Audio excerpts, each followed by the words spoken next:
Alright, hi Dr. Joan and TAs. So this is my debrief for my head to toe assessment.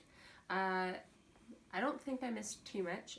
Overall, I'd say I did a pretty good job. There were some, obviously it went a little long. I think that if I wasn't verbalizing all of my thought processes, it probably would have been within the 15 minutes, but I realize it's a bit long. And getting interrupted by the cats. Yeah, the cats. I mean, they're very cute, but very distracting. There were some points that I missed. The first point, not major, just assessing for alertness and orientation. So had I done that, I would have asked you, what is your name? Christopher Earl Ranieri. And what is today's date? April 2nd, April 3rd, 2020. Good job. And where are we? We're in home, Chatsworth. Okay, and what are we doing? Having a physical exam. Alright, so I would have rated him ANO times 4. I could also rate him like GCS 15, but that's kind of not necessary, at least in a primary care setting.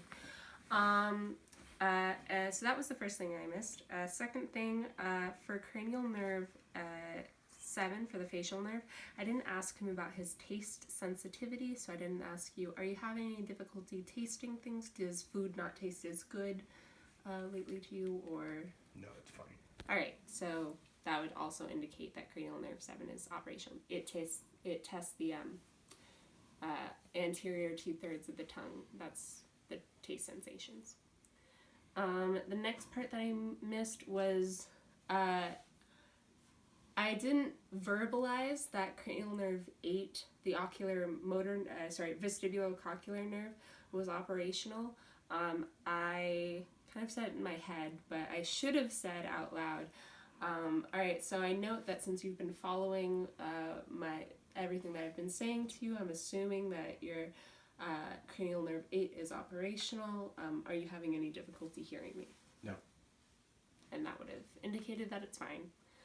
Obviously I didn't have an otoscope to inspect his tympanic membrane. I kind of tried to like pull back and up on his ear and shine a pen light in there to see, but had I had it, I would have liked to have used an otoscope for that.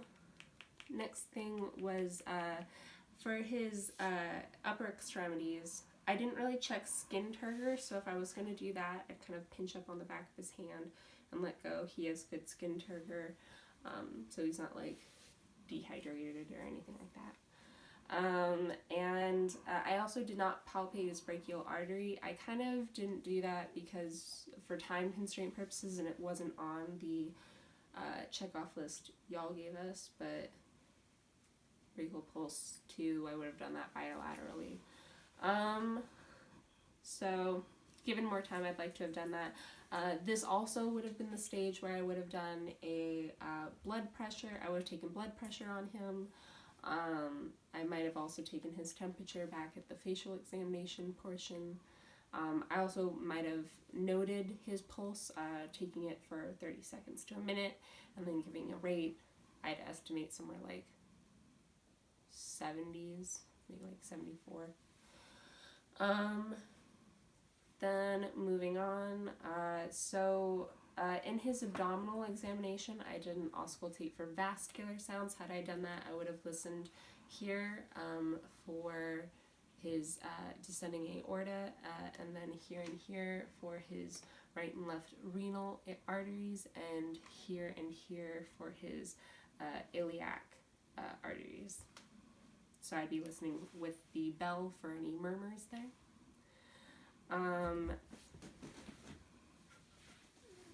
Silly kitty. For his lower extremities, I also skipped the kind of like extra arteries, so I didn't feel his popliteal artery, and I also did not feel his posterior tibial artery. I'm feeling it right now. It's like +2, pretty good, pretty normal, regular. I would have done that bilaterally. He is a diabetic, so in normal practice I would have done a foot examination on him. I did that off camera Skin quality was good, and neural sensations were also good. 10 out of 10. And I also didn't check his reflexes. So in that case, I've taken my reflex hammer. I kind of skipped this because it wasn't on the detailed sheet that we had, so for time reasons I skipped it. But if you could sit with your feet dangling, so I would kind of like below the kneecap and above the tibial prominence, I would have. He doesn't have a big reflex. It's better on me and my mom, but. And I fully acknowledge that like a low reflex is bad. Like you can be hypo-reflexive. Like that's the best I can get out of him. I could also have tested the Babinski reflex, which is I'd take my reflex hammer and I'd run it. There we go. And his toes flex in. Same thing with this one. So I run it. Yeah, and his toes flex down. So that's a good negative sign. And that's essentially it. Perhaps you have more comments for me. I think that went relatively well aside from the timing, so thank you. Alright, that's it. Hope you enjoyed my cats. Purr.